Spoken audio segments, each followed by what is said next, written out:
Hi everyone. Today we are going to study hyperthyroidism. ये बहुत ही important topic है. मतलब मेरा मानना है कि ये बुक्स में या थ्योरेटिकल पर्पज से हमारी यूनिवर्सिटी एग्ज़ाम के लिए इम्पोर्टेंट नहीं है. ये जो टॉपिक्स होते हैं फार्मा के जैसे कि हाइपरथायरॉयडिज्म जैसा टॉपिक हो गया, डायबिटीज़ हो गया, हाइपरटेंशन हो गया, हाइपोथायरॉयडिज्म हो गया, क्योंकि ये आजकल में लाइफस्टाइल की बीमारियां बन गई हैं, लाइफस्टाइल डिजीज़ हैं. तो इनका पता होना बहुत ज़रूरी है कि क्या मेडिसिन हम जो ले रहे हैं वो ठीक ले रहे हैं, हमारी टेस्ट रिपोर्ट आई है वो ठीक है या नहीं. तो इसलिए हमें इनके बारे में पता होना चाहिए. मेडिकल स्टूडेंट को तो पता होना ही चाहिए, जबकि आई थिंक जनरल पब्लिक जो है वो भी उनको भी पता होना चाहिए. तो आज हम स्टार्ट करते हैं हाइपोथायरॉयडिज्म. तो ये क्या है? It is a condition in which the thyroid gland produces excessive thyroid hormone T3 और T4 का एक्सेस में secretion is known as hyperthyroidism leading to increase basic metabolic rate. ठीक है, ये हाइपरथायरॉयडिज्म की डेफिनेशन है. अगर यूनिवर्सिटी एग्जाम में आता है तो हमें ये लिखना है. अब इसके कारण क्या क्या हो सकते हैं? What is the causes? Graves disease, 12th class में भी हमने इसके बारे में पढ़ा होगा. टॉक्सिक मल्टीनोडुलर गोइटर, थायरॉयड एडिनोमा, ओमा मतलब आउट ग्रोथ हो जाती है किसी चीज़ की, एग्जेसिव ग्रोथ, सेल की एग्जेसिव ग्रोथ. ओमा कैंसर के लिए भी मोस्टली यूज़ किया जाता है, but it is not a malignant cancer.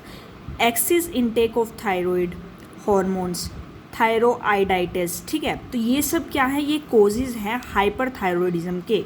ये तो हमारे कोजेज़ की बात आ गई. अब सिम्टम्स क्या क्या आएंगे पेशेंट के अंदर कि हमें पता चलेगा ये हाइपरथायरॉयडिज्म का केस है. सबसे इम्पोर्टेंट है ये क्लिनिकल मैनिफेस्टेशन की बात करेंगे हम.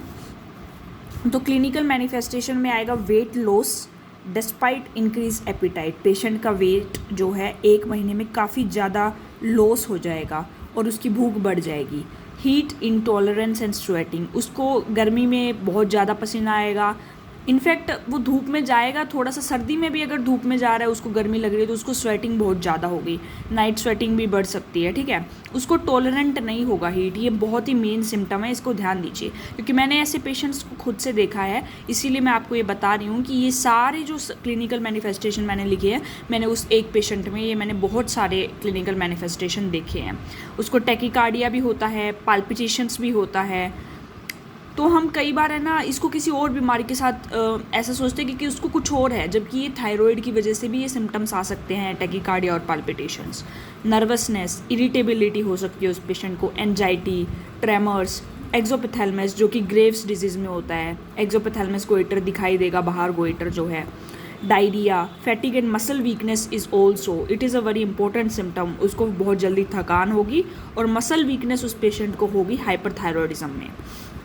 अभी इस बात करते हैं इसके डायग्नोस्टिक टेस्ट की. तो क्या क्या टेस्ट हम कर सकते हैं? Increase T3 and T4 levels, decrease TSH level. तो T3 T4 तो बढ़ जाएगा. ठीक है, T3 T4 बढ़ जाएगा और TSH का लेवल कम हो जाएगा हाइपरथायरॉयडिज्म में. T3 T4 will be increases and TSH will decrease.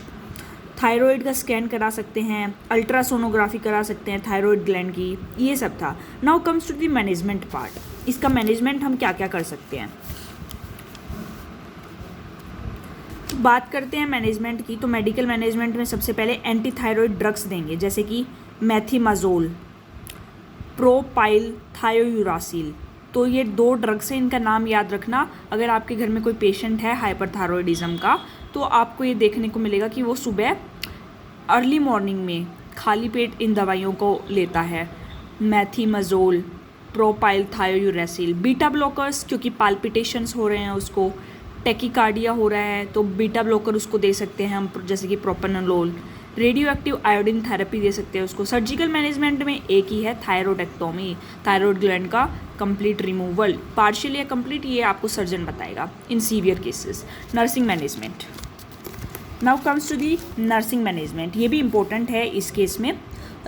मतलब थायराइड को मतलब हमें उसके बारे में पता लगाना है, सिम्टम्स वगैरह उसको मैनेज करना है. तो nursing also plays a great role in management of the thyroid symptoms. तो नर्सिस का क्या रोल है? Monitor vital signs, provide high calorie diet, reduce stress and provide calm environment. बहुत सारी बीमारियाँ जिनका रीज़न ही स्ट्रेस है आज के दिन, तो स्ट्रेस रिड्यूस करने को बोलना है पेशेंट को, रिलैक्सेशन एक्सरसाइजेस बतानी है, मेडिटेशन करने को बोलना है, and provide calm environment. Monitor for complication like thyroid स्ट्रोम, बहुत ज़्यादा अचानक से कहीं थायराइड का जो लेवल है वो बढ़ तो नहीं गया है बॉडी में, तो उसके कॉम्प्लिकेशंस को मैनेज करना है, मॉनिटर करना है। Administer medications as prescribed, patient को सही टाइम बताना है मेडिकेशन का, क्योंकि फूड इंटरेक्शन बहुत होते हैं इन मेडिकेशंस में, तो उनको इसीलिए बोला जाता है एम्प्टी स्टमक लेना है early in the morning.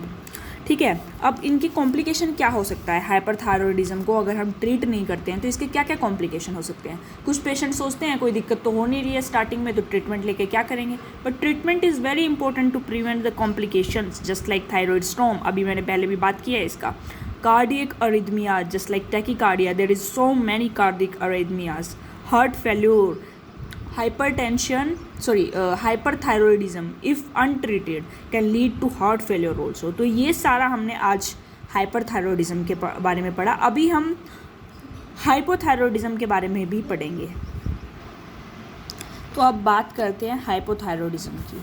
It is a condition in which the thyroid gland produces insufficient thyroid hormone T3 और T4 इसमें बहुत कम बनता है, और हाइपर में क्या हो रहा था, ज़्यादा बन रहा था, resulting in decrease basal metabolic rate, इसमें BMR जो है वो डिक्रीज हो जाता है। और हाइपरथायरॉयडिज्म में क्या होता है, इंक्रीज हो जाता है, क्योंकि T3 T4 ज़्यादा बन रहे हैं। अब बात करते हैं इसके कोजेज़ की। इसके कोजेज़ हो सकते हैं हाइपोथायरॉयडिज्म के ऑटो इम्यून थायरोआइडाइटिस, जिसको कहते हैं हाशीमोटोज डिजीज़। ठीक है, आयोडीन की डेफिशिएंसी, थायरोडेक्टोमी अगर किसी का सर्जरी हुआ है उसकी वजह से हाइपोथायरॉयडिज्म हो सकता है, क्योंकि हमारे अंदर T3 T4 तो प्रोड्यूस हो नहीं रहा है, मेडिकेशन की हेल्प से हम उसको रिप्लेस करेंगे। Radiation therapy, congenital hypothyroidism, certain drugs जैसे कि लिथियम, ये एक साइकोलॉजिकल ड्रग है, साइकेट्री डिपार्टमेंट में इसको ज़्यादा यूज़ किया जाता है। अब इसकी बात करते हैं क्या क्या सिम्टम्स आएंगे उस पेशेंट को। फैटिक होगा, पहले भी फैटिक हो रहा था, मसल वीकनेस भी होगी, इसमें वेट गेन होगा, उसमें वेट लूज़ हो रहा था, तो हाइपोथायरॉयडिज्म में वेट गेन होता है। इसमें क्या होता है, कोल्ड इंटॉलरेंस, और हाइपर में क्या था, गर्मी से हीट इंटॉलरेंस था, dry skin and hair fall, constipation, और हाइपर में क्या था, डायरिया। इसमें क्या है, ब्रेडिकार्डिया, हाइपर में था टैकीकार्डिया, इसमें हाइपो में है puffy face, depression and slow thinking, menstrual irregularities। तो these all are the clinical manifestation for hypothyroidism, not for the hyper, don't be confused, it is for hypothyroidism। Now comes to the diagnostic test। आपको सच बताऊं, इससे viva में कई बार question पूछ लेते हैं। It is very easy, but बच्चा क्या है उस टाइम पे बहुत ज़्यादा कंफ्यूज हो जाता है कि T3 T4 का लेवल बढ़ता है घटता है, TSH का लेवल कैसे होता है, तो इन दोनों में बहुत कंफ्यूज होता है हाइपर और हाइपोथायरॉयडिज्म में, इन T3 T4 के लेवल्स में। तो देखिए T3 T4 तो फिक्स होता है, अगर हाइपो है तो डिक्रीज होगा, अगर हाइपर है तो बढ़ेगा, और T3 T4 का उल्टा लिख देना TSH, ये याद करने की ट्रिक बता रही हूँ मैं। TSH क्या होगा, हाइपो में इंक्रीज होगा। थायराइड एंटीबॉडी टेस्ट करा सकते हैं, थायराइड अल्ट्रासाउंड करा सकते हैं। Now comes to the management of hypothyroidism. Management में मेडिकल मैनेजमेंट की बात करें तो thyroid hormone replacement with levothyroxine, तो थायराइड हार्मोन रिप्लेसमेंट करना पड़ेगा क्योंकि हार्मोन कम प्रोड्यूस हो रहा है। तो लीवोथायरोक्सिन बहुत ही कॉमनली अवेलेबल ड्रग्स, अगर आपके घर में कोई पेशेंट है हाइपोथायरॉयडिज्म का तो आप देखेंगे लीवोथायरोक्सिन, थायरोक्सिन सोडियम करके आता है, देखिए मैं दिखाती हूँ आपको, देखिए थायरोक्सिन सोडियम टैबलेट, ये दिया जाता है हाइपोथायरॉयडिज्म के ट्रीटमेंट में।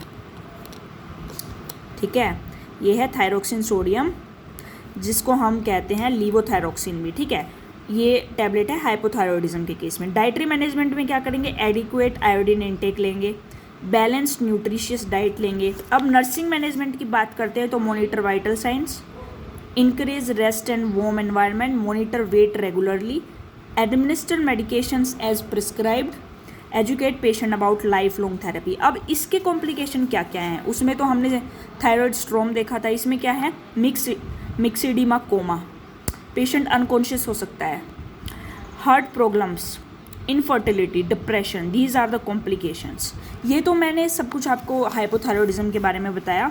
नाउ मैं आपके साथ एक केस डिस्कस करना चाहती हूँ और उसकी रिपोर्ट्स आपको दिखाना चाहती हूँ। तो ये एक पेशेंट की रिपोर्ट है, मैं नाम रिवील नहीं कर सकती पेशेंट का। तो देखिए उसका T3 लेवल है 0.79, T4 है 6.23, ये नॉर्मल वैल्यूज़ है और ये पेशेंट के वैल्यूज़ है। TSH है 0.78, तो ये नॉर्मल है, सब कुछ नॉर्मल है। देखिए सब कुछ नॉर्मल है, तो पेशेंट को थायराइड प्रॉब्लम नहीं है, उसको हाइपोथायरॉयडिज्म या थायराइड हाइपरथायरॉयडिज्म नहीं है, ठीक है। तो अभी इसमें बहुत अच्छे से नीचे लिख भी रखा है, देखिए हाई TSH का मतलब क्या होता है, suggest an underactive thyroid hypothyroidism. अगर TSH हाई है तो हाइपोथायरॉयडिज्म है पेशेंट को, because the pituitary is trying to tell the thyroid to work harder. अगर लो TSH है तो suggest an overactive thyroid hyperthyroidism है, because the thyroid is producing too much hormone and the pituitary gland is suppressing its own TSH production. तो ये इसके reason भी दे रखे हैं साथ में कि लो TSH क्यों है, हाई TSH क्यों है। Now comes to T3 and T4। These hormones are produced by the thyroid gland and regulate the body metabolism and energy levels, ठीक है। ये सब दे रखा है, देख लीजिए। तो T4 को हम थायरोक्सिन बोलते हैं, T3 को ट्राई आइडोथायरोनाइन बोलते हैं, ठीक है। ये एक्टिव फॉर्म होती है थायराइड हार्मोन की। तो ये सब बहुत इंपॉर्टेंट है, ये आप एक बार याद कर लीजिएगा, ये इंपॉर्टेंट है। ये वैल्यूज़ जो हैं ये याद कर सकते हैं आप। और सबसे इम्पोर्टेंट तो हाई TSH कब होता है, लो TSH कब होता है, और इसका विद रीज़न दे रखा है ये, तो ये आप याद कीजिएगा। आई होप आज का टॉपिक आपको बहुत पसंद आया होगा। अगर कोई भी डाउट है तो please ask in the comment section. Thank you so much.